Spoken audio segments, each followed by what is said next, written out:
Okay, so we're sitting here on Friday, April 22nd, year 2022, continuing with the tradition of public access and the tradition of the Yellow Revolution that's been on the air since 1984. Of course, not to fail to mention the contribution by Fraser Dargerty, Francis Ann, and a huge group of followers that make it their business. They're still making it their business to enhance and fortify the concept of public access.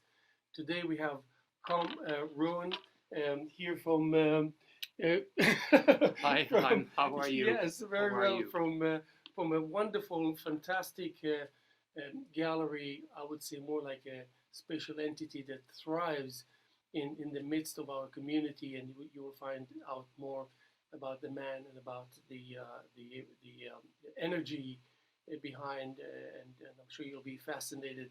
So Colm Rowan is here with us this morning. Colm, thank you so much for showing up. My And, pleasure. um, My pleasure. I had personally the privilege to meet with you. I introduced myself to you once Yes. when Yes. and you were beyond kind. You were. I think that I approached you and I told you I don't approach that many people, but the reason why I approached you is because I thought that you're so thoughtful and so mindful without even knowing you that I think we can work together. That's somehow the summary of what I kind of communicated with you. And then you ended up coming to my studio, which is special in itself. Yes. And so much why I feel like I know you forever. But anyway, come, how you doing? And thank you for coming. Yes. Thank you. Thank you, Haim, so much for inviting me. And I'm doing well. I am so busy with the various um, shows that I'm working on with a lot of artists who are local to this end of Long Island. Right now, I have a show opening tomorrow of Jonathan Nash Glynn, and Jonathan lives in Sag Harbor. He's been living there for about 30 years, and he has his studio there as well. And Jonathan, aside from being an extraordinary artist and somebody who has brought every part of himself into this collection of paintings, aside from that, he is also a great humanitarian and a bold spirit.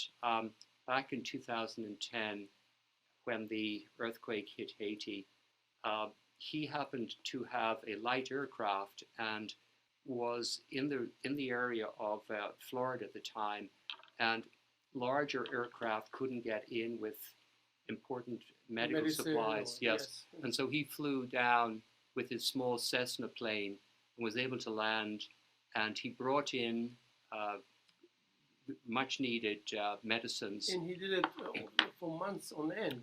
Yes. Unbelievable. Yes, he stayed there, and he was so taken by the people. Of course, they were in a catastrophic situation at that moment, but he thought that he should try to do something on a more long-term basis if he could. And so when he returned back here, he approached many people with his idea of starting a school there to try to educate the young to see if through education they could contribute back to their own country. And so he started a school and has been funding it for 12 years. So that's an important part of his life.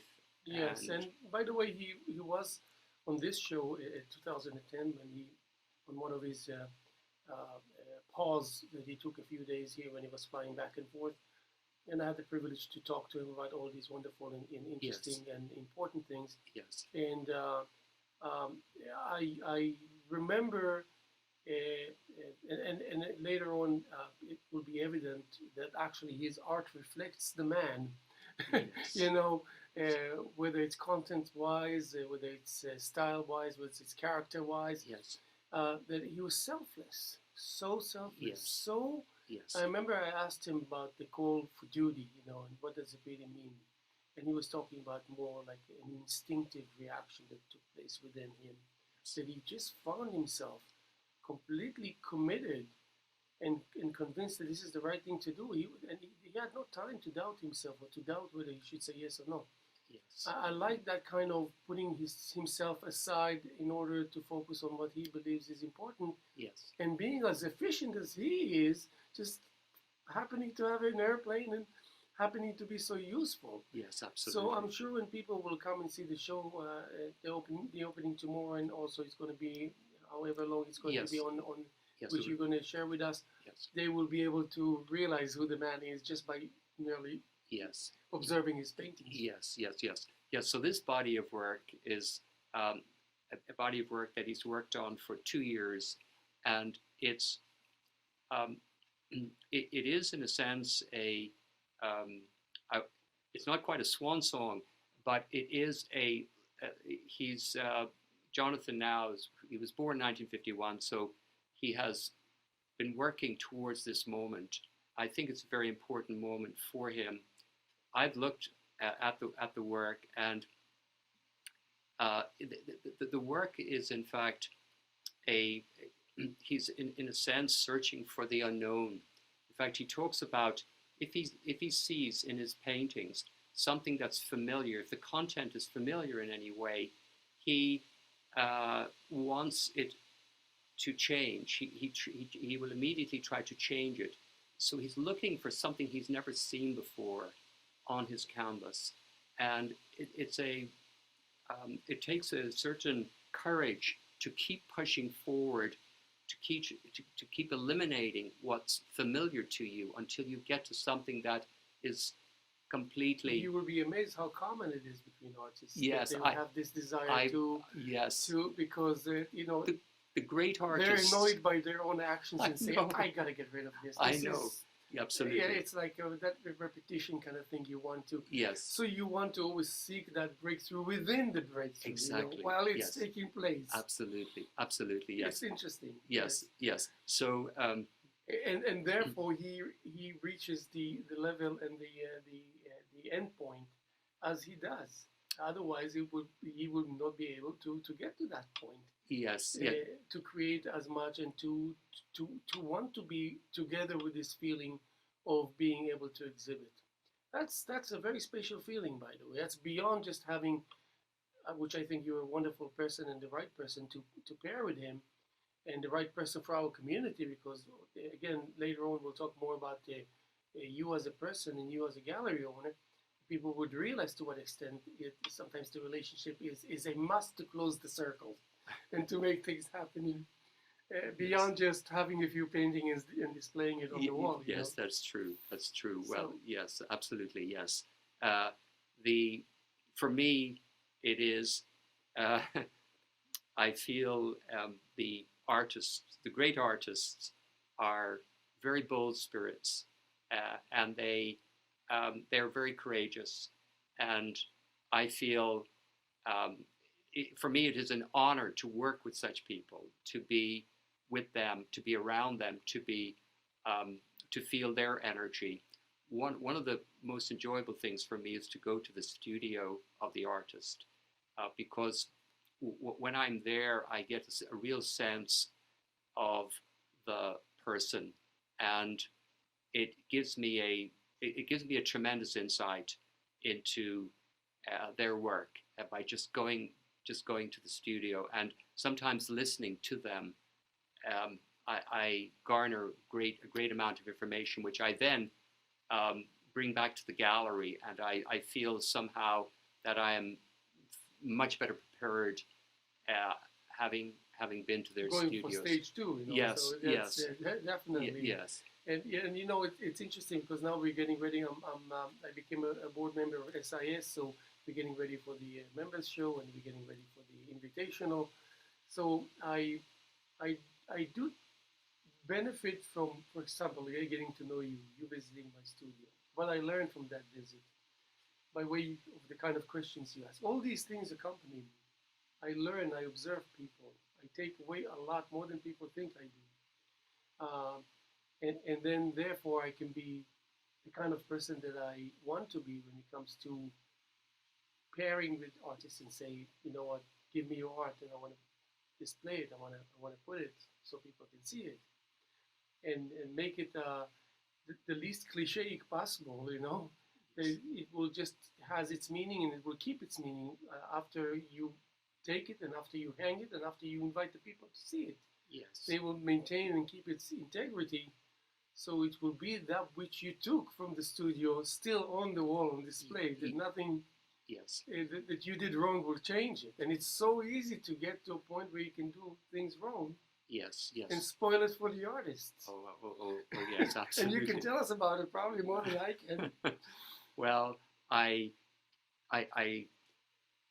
suppose sometimes with abstract paintings, I'm rather humble in their presence, because I feel that oftentimes the best way for me to approach them is just to be silent, and they will speak to you, uh, if you make yourself open to it. Um, and so I try not to bring uh, any prior expectation. I'm just there in their presence, and I wait for them to reveal to me what story they wish to tell me. That's how I approach abstract paintings. Um, for many years, I was really engaged in figurative work, or the exhibition of figurative work. But more recently, here on this end of Long Island, the tradition of abstract art is so strong that I have begun to show much more of it as time has gone along. You know, it's interesting you should mention it because I'm going through a process where I invite things and then I have to push them away in order to to enhance the base and introduce them to a new base without changing them, just by way of changing the base that they will change. You know, like images that the abstract motion stroke will develop and create for you. You want to conserve it, and but you know, it's like there's so much that an artist needs to know, technically speaking. Yes. That it's most of the failures, if I can, for lack of a better word, would be on the account of something technical and not something emotional or spiritual or artistic. Yes. Just that you don't know better. I agree. And you learn, and when you learn, it's just like everything falls into place. Yes. Everything falls into place. You know, for example, I was interviewed by someone that in Israel. It was a big important show. He was someone who would. It's like the town where I was supposed to meet him was like 40 miles away from where we were, and he would ride a bike there. It's like I was waiting for him. It was a little late. I said, so I called him and I said, "What's up?" He said, "Oh, I'm sorry, I forgot to tell you, I'm biking." Good for so him. I said, "Oh my God, is this real or what? Is he preparing me, or is he like playing? That's his way of playing head games." So anyway, he stoops to conquer. Yeah, he comes, and why am I saying it? Is because I appreciate so much what it is that you do and how you do it, and as a person who you are. So I look at him and I say, yeah, I mean, I know of him. He's a very powerful person. So how should I feel in the face of his desire to get to know me, to get to know my art, and to create a conversation, an interaction? So I was so busy trying to figure it out that I ended up not doing anything about it, which is found out that it's the greatest thing. If I was to decide ahead of time not to do anything about it, it would be almost impossible. But while I was contemplating and time went by, and now we already started the interaction, I realized that this was the right thing to do. Yes. And I didn't have to pay the dear price that otherwise I would have, and all this. But I realized that because of that, I realized what kind of mistakes he made right off the bat. It was unbelievable. Unbelievable. And I took it with me. I learned from it.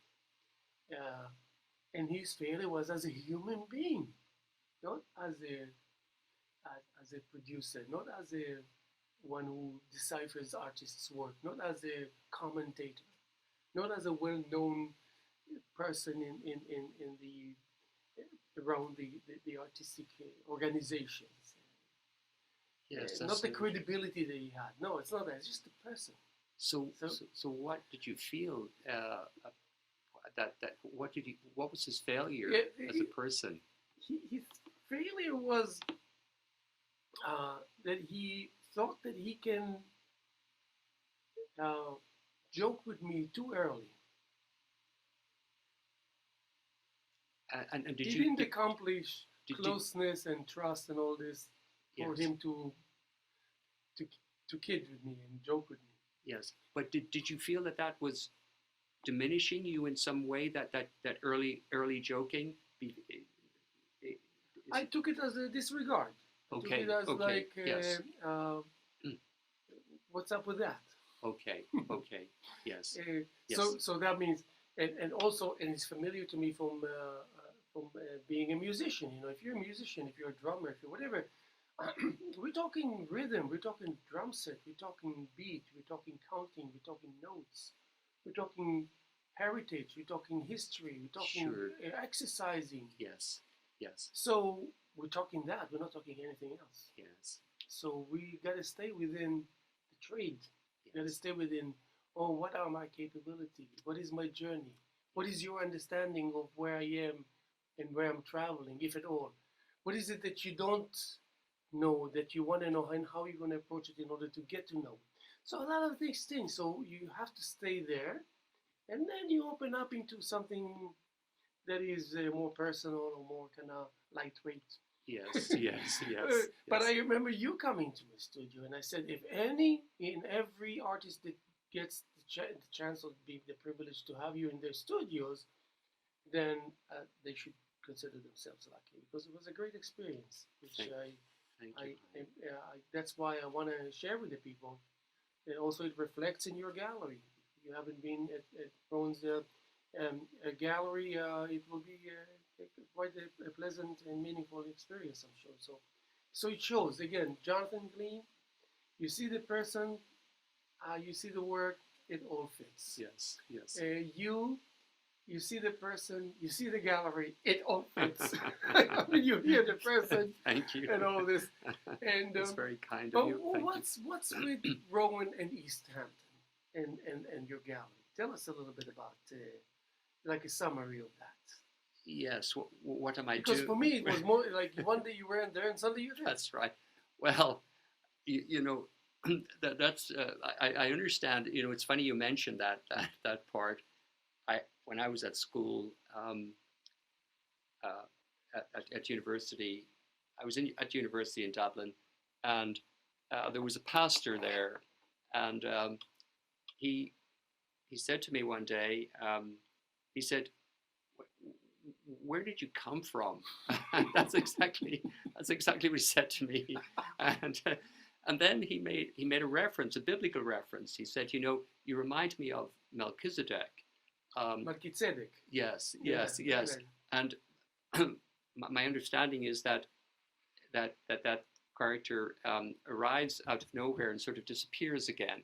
Um, and he that's what he had mentioned to me at the time. So I wanted to set up a gallery in a place where there would be a knowledge base that people would have some background knowledge. Uh,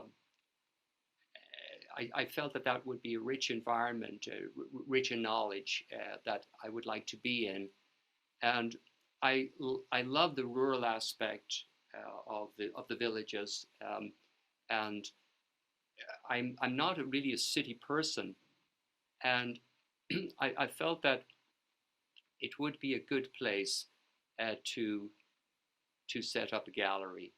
And previous to that, I'd had galleries in Philadelphia and in the British Isles before I came to the United States. I'm very happy. I feel a great deal of goodwill towards the gallery. I'm there almost 3 years now, and I feel that there's people want me to succeed. Yes. And rightfully so. I really get that feeling, and yes. that keeps me going. Setting in the beginning to get a gallery established, there's many challenges because you are completely unknown and an unknown weight, and it takes time for people to perhaps become familiar enough with you that they're comfortable to come in and out of the gallery. When a person comes to the gallery, I will speak as much or as little as they wish. If they have the time and the inclination, I will talk at great length with them. And I realize that it's a commercial venture. A gallery is a commercial venture, but I never focus on any individual sale. When somebody comes to the gallery, all I am interested in is a good experience, because I feel that in the long term, a good experience, an authentic experience, I don't mean one that is in some way not sincere, but it's an authentic, sincere experience. I feel that it will eventually come back to me in 100 times. So, but it means a slow start. It means a slow start because I'm building a rapport, and I want people to be comfortable when they come in. There is a certain resistance sometimes to coming into a gallery, and I want every person, no matter who they are, to feel that they can come in and out that door at any time, and that that they will never be in my way, that I regard them as the oxygen that keeps the enterprise alive. And I think, and correct me if I'm wrong, I'm sure that the most important thing that you and the likes of you has to offer is understanding what is the thread that runs between all the artists that you know in Ireland and in Philadelphia and in wherever you were, and all those experiences leading you to East Hampton, that there's a thread that is identical by nature, that carries the meaning of an artist's work, and that this lesson is so important, because that activity is one and the same. So it doesn't really, as an artist, you should never feel that you should or shouldn't be in a certain place. Yes. If you carry a desire and maybe need to create with you, Yes. then again, and that's why when I first came to this community, before I had any aspirations to become an artist, I always heard people talk about the light, and the light is so wonderful, the light and the light. And I was always looking around and I said, what about the light? What light they're talking about? It's all beautiful. Yes. It really is beautiful. Yes. Any time of the day, all has its relative beauty. But they kept on talking about the light, that for the life of me, I couldn't understand what light they're talking about. And then it started to annoy me a little bit. So people said the light. I said, what light? What light? So you want to talk about the light because you want to avoid the real issue to discuss here? Is that what you want to say? So if we're talking about the light, as an artist, I need to come and claim that. So that means if I don't come and claim that, then I will claim it just by saying I live there and the light is great, and I'm an artist and all is good. But it doesn't work this way. Still have to work and tutorials. So now I became an artist. So this light thing came into the equation. So you know what I decided to do? True. 16 years in the same studio in Springs. I had the privilege to have a wonderful studio. So I had my lights and everything correct. And I started losing my lights one by one. And I ended up, for some reason, not replacing the light. Until I remained with one light bulb. And I created my most exquisite, colorful work you can imagine in this darkness. Because I couldn't bear the thought of that special light that I have to bow in front of and take advantage of it no matter what. And then without making a point, I was making a point. I found myself, so it was actually kind of accidental, but I guess it wasn't, because it was a feeling within me that I carried.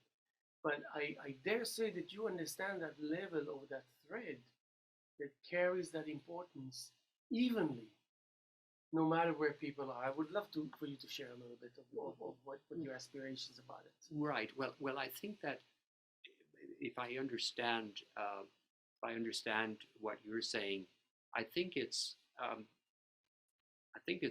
authenticity, wherever one may find it. It it is it has it overcomes all challenges because just following an artist following his own um, spirit, his own soul, wherever that leads him, it will whether the light is good or not, wherever he's working. You mean coherent decision-making process, correct? Is that literally? Yes, I feel that every artist who is sincerely working to be the very best he can be day in, day out, that he's part of a brotherhood. He's part of a brotherhood. And he can move from whether he's in Israel or whether he's in France or Germany, he will they can move around the world and they will find their place.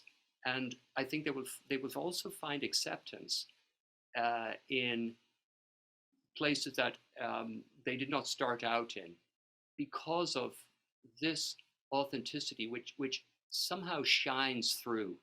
Ultimately, it is it's like an aura coming from the work. If they are sincere and they are working as to the optimum of their capacity, whatever it might be, I think that's the universal aspect of art. Um, and so the conditions or the particular qualities of an environment are not that important, I think, because you can completely waste them. Yes. Yes. If you yourself as an artist are not striving to achieve the highest that's in you. That's a wonderful thing you said, but for me, it's too far down the road because I'd like to think more about early stages. But before we continue, I wanted to mention that first of all, I would like to know more about how you and Jonathan got together and the whole idea of getting to know him. Yes. But also to mention that tomorrow from 5 to 7 at your gallery. Yes. And that the exact address is. Yes, it's actually 55 Main Street, but in East Hampton. Mm-hmm. But it isn't actually situated on Main Street. It's just off Main Street. The alley, yes. Yes, it's the alley where Ralph Lauren's barn is right there, and there's a little garden. Mm-hmm. So it's that walkway. And your name is on the sign on Main Street, so people can see it, or you can approach it from the parking lot. Yeah. Yes. And I will keep on mentioning this, and this show can be rerun because it's going to be up for about a month or something. Yes, it'll be up until the 22nd of May. Fantastic. Yes, fantastic. Full month. So I'm just interested to know how your path and Jonathan's cross path and how it came about to be what it's going to be now. Yes, what it already is. Yes, well. And by the way, thank you for the brochure. It's wonderful brochure. You're welcome. Yes. I'm going to just kind of. Yes. It is. So I'm going to just do this. How wonderful it is. Yes. Thank you. So there's about 30 or more paintings of his in there. I met Jonathan. I suppose we just meet people in the most random of ways. I met him at the birthday party of a mutual friend who was 90 years of age last summer, and we just got talking, and I remember you had one work of his hanging in your gallery when I came to visit. Months ago. Yes, exactly. So that was a part of a group show that I did, the Winter Gallery show, which was in December. I had 21 artists in that, and so yes, he was exhibiting one painting at that time, and it's actually the painting that's currently on the cover of the brochure, and I felt that this was a very brave painting and a very it was a work that was layered, multi-layered, and that it somehow reflected Jonathan's, who Jonathan is as well. And he had been asking me to come to his studio, and I went there and I saw the body of work that he had been occupied with for approximately 2 years. And I felt that it was so deserving to be, to be shown collectively, not just a painting here or a painting there, but as a body of work, that it would give a great, it would convey his the depth that's in him as an artist. That as a collection would convey that. And I quite quickly thought I would love to do this. I would feel good. I would feel myself.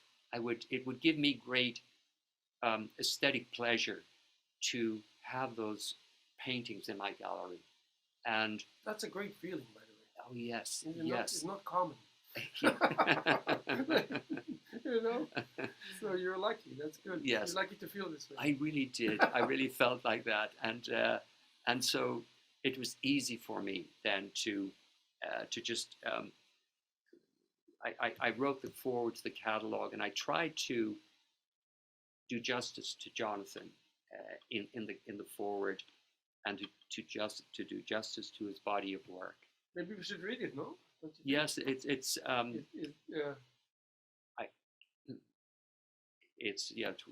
right there. It opens with, you can see the first lines there. Jonathan always dreamed that one day he would marshal his whole life experience to put together something that might be his own, something that might be mine, is how he put it to me on a recent visit to his studio in Sag Harbor. I knew the moment he spoke that he meant a vision of his own brought to life in an original form. It is an enormous ask of anyone, not least of anyone. And I can already get the feeling of it just by these lines. Yes, yes. That's so it's a decent process of claiming an idea that one treasures. That's what it is already by 4 lines. So that's good. And it's almost like what one needs to spend a whole life in order to get to these points where he can say, that zone of comfort is to be created for his own sake. Yes. He's. But you can read any part that you want from it. By all means, sure, feel free. Sure. Well,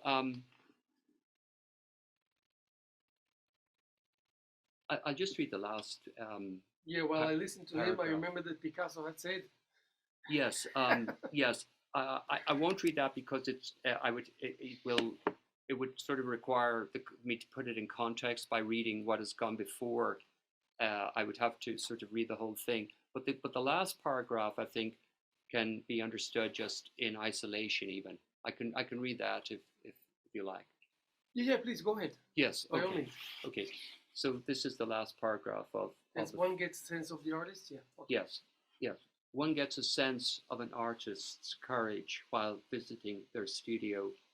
The place is the epicenter of their creative process, the crucible where their ideas either burn brightly or burn out. Some artists are all in. Although risk is ever at their side, they plumb the depths of their experience and what it made of them to pull out something of their own. Others sail calmly along in shallower waters.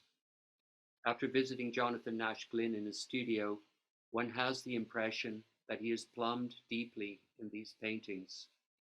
For me, this late body of work represents a Herculean effort by him to reach the apex of his expressive ability. As such, it is a triumph in one man's artistic journey. That's wonderful. And this is just to mention that this show is going to open tomorrow Rowan Colm's gallery in East Hampton with the Jonathan Nash Glean, and that's all in relationship to Wings Over Haiti, and half of the proceedings will go Yes. to which is in itself an incredible selfless act to help people that are in need. Period. And now, Yes. in the face of what's happening in Ukraine, Yes. everything is important. Yes. The smallest thing that we don't make much of is Yes. important. Yes. People Yes. suffer around the clock, 24/7, Yes. and this is in an era where enlightenment is a given. Just imagine that we have to go through that. So, and I speak, when I have this show, I speak every day about the relationship of my effort, i.e., my people's effort, artists, Yes. in them going to the studio, opening the door, pushing the door open, going in, reaching for the brush, going for the canvas, making decisions about pigment, and executing. Yes. Nothing more than that could be more valuable in the face of all these evils, spreading Yes. like seems Yes. like almost uncontrollably. Yes. So Yes, that I in agree. itself a good reason to admire and to appreciate your effort in your gallery with Jonathan. That goes without saying. Yes. Yes. Yes. Thank you, Haim. I think that, as you say, in the face of the great the great challenges that people are facing now in Ukraine, as an example, um, what we do in the simplest way to create a better world is so valuable. I was recently visiting Ireland, and one of the things I noticed was that strangers will oftentimes, when they're passing each other, they will say hello to each other. And I had a conversation with my niece about how valuable that is. That alone, just that simple thing, it doesn't cost a penny, but it it keeps the community um, alive, and it brings light into the community. Just that simple exchange, and it's a valuable thing, and it's worth keeping. Uh, and things that there are so many things like this in the world that Yeah. we can do, which Yes. are simple, uh, and it is meaningful. It is meaningful Yes. against the darkness, which is also there. It's almost like a holding up a light in the darkness, and in the simplest of ways. Um, so Also, I thought that I always thought that the Irish people have such a soft, wonderful, sweet demeanor, even though they're as tough as nails. they're as tough as I mean, nails, you don't they want to are. be in the face of an average Irish man and start quarreling or something. Yes. You will not come out. But so I like that mix of roughness and sweetness and gentleness, which exists so almost miraculously. Creates that kind of balance that Yes. you don't know how come it's possible, but you're enjoying it nevertheless. Yes. Yes. Well, I have never been to Ireland, but I still dream to do Ireland and Scotland, Yes. and just enjoy all these wonderful back roads and castles and whatnot, and, Yes. and Yes. farms, and oh my God, That's right. Yes, but just the thought. yes, all of those countries there. I mean, all of the countries in the British Isles, Ireland, England, Scotland, Wales. They're wonderful countries, every one of them, and they're just floating there in the North Atlantic, and they're small actually from the standpoint of scale. Yeah, It's like Israel. Israel is a tiny little small place. Israel is not small is big. Well, it's big in its in its cultural vibration, but the land mass is small, right? It's a small. Oh yes, It's very, very small. super small. Yeah, right, right. It's actually pretty much maybe a little slightly larger than Long Island.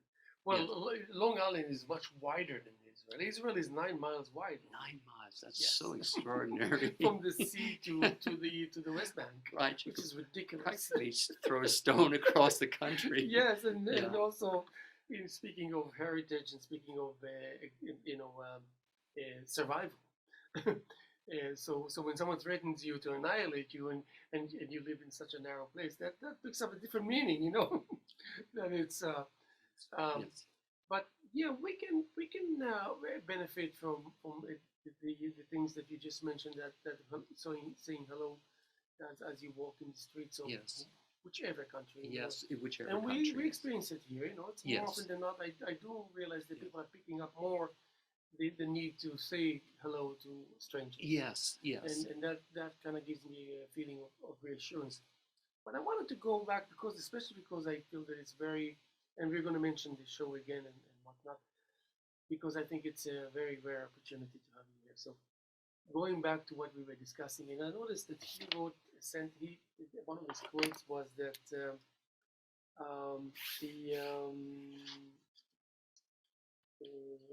the aesthetic is not methodical. Yes. And Yes. you know what? And it's funny that I should suddenly see this sentence like right staring at me. Yes. Um, but because methodical is something that is unknown to the artist. Doesn't matter what style you use, what kind of style of painter or artist you are. Methodical is what is a precondition for you to technically find yourself being an artist. So therefore, what happened? Aesthetical is something that shows up on its own. It cannot be supported by any conditions, whether it's the methodical or whether it's a certain knowledge about certain things, or a certain accumulation of experience.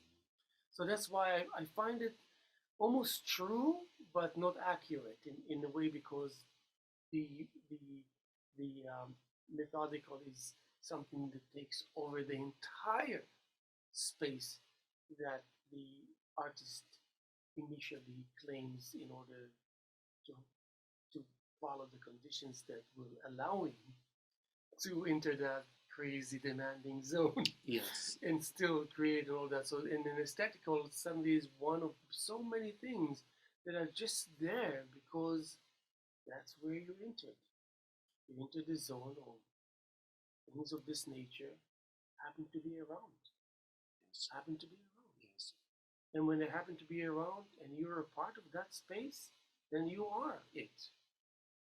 You're aesthetic, your actions are. So Yes. and then we realize that all we need to do is really to keep it going long enough to see the results and being more and more encouraged. And suddenly you realize you don't need the outside world because you just created your own world and you feed on that back and forth in circular motion. Yes. And suddenly you realize that you're more self-sufficient than you think. So it's a wonderful feeling. I'm sure you know about it when you make your decisions to introduce artists to the community. Yes, yes. Well, just in relation to Jonathan, there's a particular painting. It's called A Reckoning, that's in the show, and we were hanging the show yesterday, Jonathan and I, and we, when looking at the painting, uh, it, he said, I'm paraphrasing, but he said that painting was a one-shot deal. I could never get it again. That the forces or the conditions within me and at that moment just allowed me to do it. But I would never, it's not territory I could pass over again. And so my understanding when he uses that term, um, the aesthetic is not methodical, is that sometimes the most extraordinary thing is a one-shot deal as such. That's what I understand by those words. That that if you try to replicate it, there's a certain um, it's sort of a self. It cannot really be replicated. It will happen once, and then you've got to move on.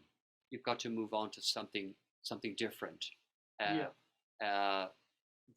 At least that was what That is how I interpreted it. But you actually, it's a good interpretation. And by the way, it sounds very familiar. I went through it early on Yes. with my work. But Yes. in order not to experience it the way that you just described it, Yes. I decided that I will take notes.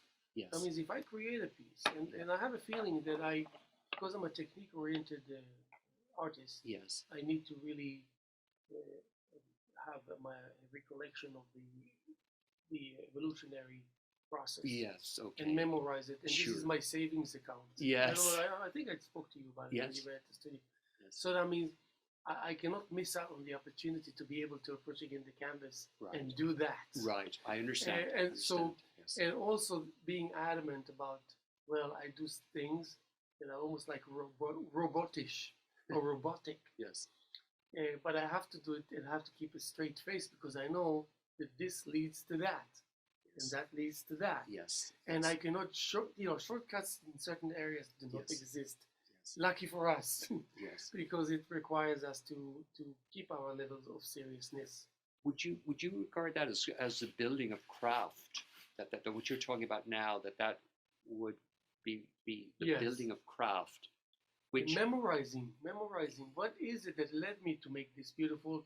That you knew already halfway through that it's going to be a beautiful painting and a Yeah. good painting. yes. Yes. So and then I catch myself and I said, wait a second, I got to take notes here in my head, and I yes. got to figure things out. I want to do it again. Yes. Yes. Right. You know. Right. And that's why actually certain times I would decide to go back to it with vengeance and create 15 of them. Yes. Why not? You know, Yes. because why waste my giving inspiration and accumulation of knowledge, and Absolutely. experience. I understand that. Yes. Put it to use immediately. Yes. And then later on, now I'm revisiting techniques that I did 15 years ago. Yes. And I'm celebrating. I remember being on a high riser in Jerusalem when I started my dots. I was so innocent. I was so loving everything. Yes. I was so like floating on Yes. thin air. Yes. And I remember with the window, and I looked, and I was doing, and I was trying to figure things out. And now, when I face the canvas and I do the very same thing, I am such a mature individual. Yes. I am such a rightfully so result of that Yes. You are. time and the gap Exactly. and the years that went by. Yes. And because I gave it respect and I kept it in mind and memorized it and took notes, that's what it means to give respect to your trade. Yes. Yes. And the trade itself will help you because it will respect the kind of respect you give it.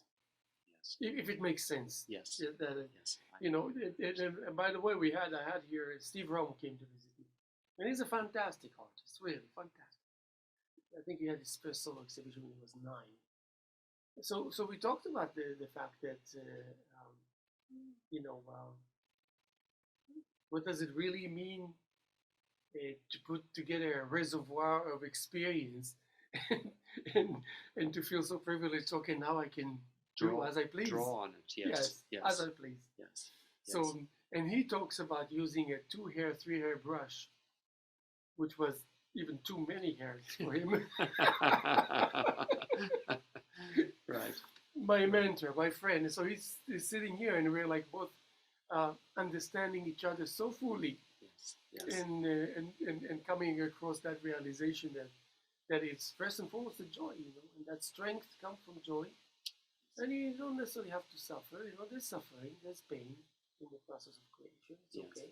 Yes. But I learned early on that I don't need to hurt myself so much. I don't need to allow too much pain to come into my immediate vicinity. Yes. Yes. So I'll try to pay the minimum amount possible because I just want to last longer. Right. Right. Yes. It just goes without saying. Yes. Yes. Sure. Yes. So you as a person, you never heard? Did you hold ever a brush in your hand and face the canvas? No. My only. Do you wonder about this at all? I feel that if I have a role, it's to bring to the attention of others the artists that are in my world, that is what I feel I maybe am suited for. I I do I do love to write. I uh, I enjoy writing, and I have almost finished a memoir. Um, I'm on the last chapter of it, uh, and so that to me, it's not painting, of course, but that to me is um, an area that I try to do my best in an artistic area or a creative area. It's in writing. But does it come to your thought in mind, and then you say, "Oh no." In the painting, yes, like no, because I have a feeling that you can do very well. By the way, really, you think so? Yes, I have no doubt. I can give you a crash course. Yes, maybe that would be exciting. Yes, I'll provide the canvas, okay, brushes and paint, and leave you alone for yes. a little while. Yes, yes. I suppose you know, I suppose being expressive, or if one can be expressive, yes, it's a it's an adventure. That would be an adventure. It would truly be an adventure. I agree that it would be like going on a journey to a place that you really had no knowledge of. You hadn't really read up on it in advance. But you do, as in your role. Yes. You have an eye for color. Yes. Obviously. Yeah. You know how important that is for an artist. If you take that 50%, 60% of the equation is eye for color. I had my instinctive eye for color kind of understanding. I knew something about composition because I just knew. I never learned, but I knew that. So that combination and having a good eye for color made me an artist instantly almost. So Yes. I think you have so many aspects of what artists needs as conditions to become or to be artists already. So that's an interesting Yes. way to look at it. And you know what? And I had this conversation with many gallery owners. Yes. Yes. And I even had once I had a quarrel with one gallery owner. I'm not going to mention her name or anything. I said because one day I got really upset with her. I said, "Did you ever paint a painting?" It was a relationship to something, and she looked at me and said, "You're right. Come to think of it, never." Never. so there was a potential for it to go really sour, and then actually it was actually going up in sweet. Good. So it was a good thing. Yes. Well, it would certainly be an adventure. When I was very young, I used to travel in far-flung places in the world, and I was always drawn to what I had never seen before, and it was the adventure of it. If I were going to a place where there was no electricity or no cars, that was for me the most exciting thing, because I wanted to find myself in places where life was different from what I knew, and so I can imagine painting would be a little bit like that for me. I would be going with the blank canvas in front of me. I would be traveling on the canvas to places I've never been. So that would be a great adventure, I think. Yes. If I was to introduce you to the possibility of creating a painting, I will never mention blank canvas because the canvas is never blank. That's yes. first of all. So, yes. Yes. And you have much more power than you think over the situation, yes. over the moment than you yes. think. Yes. But I learned about, apropos when they say light, they say also brush stroke. You know, his stroke is yes. gorgeous, wonderful, yes. magical. Yes. And for the life of me, I couldn't understand what it means. Right. But now I have kids and I have young kids, and I come home and I say, and I'm like, who did this? And she says, Lorenzo. He's 3 years old. Yes. So I come home often and I see that he's creating paintings, and now I begin to understand what his genius stroke is all about. Right. Because I remember a very important person once told me, he said, "You know how I can tell that you're a good artist? It's because when I look at your painting, I know a high degree of certainty that I cannot do it. That's when I know you're really great." So I didn't ask him, didn't question him. I just yes. accepted it. Yes. I said, I guess it's a compliment. That's good. But I thought it was very interesting yes. to see it this way. So apropos that stroke of a 3-year-old, Yes. I say, look how long I had to live in order to get to the moment to understand something so profound by a 3-year-old and by being a father to a 3-year-old. Yes. Yes. So now the question is, and then I don't want to, we have 5 more minutes and I want to talk about the show. The question is, what am I going to do with this? That's the question of all questions. So when I will introduce it to the canvas, I'm not going to introduce it to an idea or a direction or my desire of what I want you to, or hoping that you will do. I will just leave you completely alone because I've already created the biggest break for you. The hardest thing for you that is required is to get stuff ready for you to paint. It's harder than everything. I'll do that for you, and everything is easy. But we'll talk about it anyway. Wanted to mention that we're sitting here on the 22nd day of April, Friday, here with the Hello Hello Show. My name is Haim Mizrahi. Colm Rowan is here with us, and he will give us the information again about the opening tomorrow, the 23rd, between 5 and 7.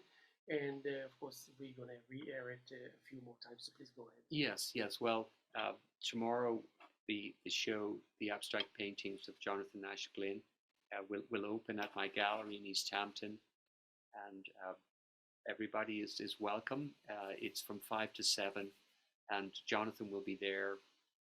It's a body of work that he's been working on for the last number of years, and the 50% of the proceeds from the sale of the paintings will go to the foundation Wings Over Haiti, which builds schools and runs schools in Haiti.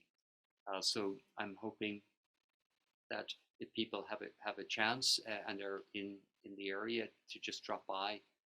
So do you open every day, or? Yes, I'm open. Yes, we are open every day. I'm What there. are the hours that you open? 11 till 6. Wonderful. Each day. Yes. And weekends later? You stay Yes. up? Yes. Sometimes I'm always there from 11 to 6. Sometimes I will stay, as you say, in the warmer Yes. evenings. I'll be there much later than that. Okay, great. Yes. That's wonderful. Yes. So, well, first of all, I want to thank you for showing up and coming to be a guest at the Hello Hello Show, and just for being who you are and a part of our community. I think that we benefit, even without knowing that we are, by having a wonderful person like you running your gallery and coming from such a clean source.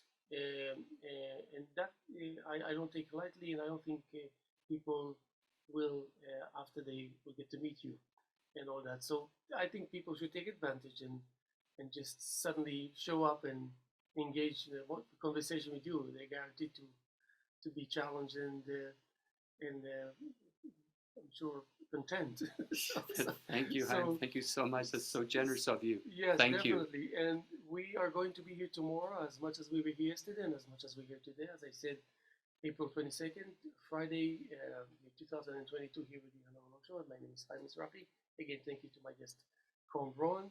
And other than that, we want to thank you. You're out there. Now we have warmer weather coming.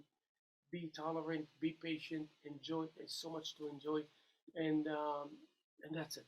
I'm done. And I'm thankful and I'm happy.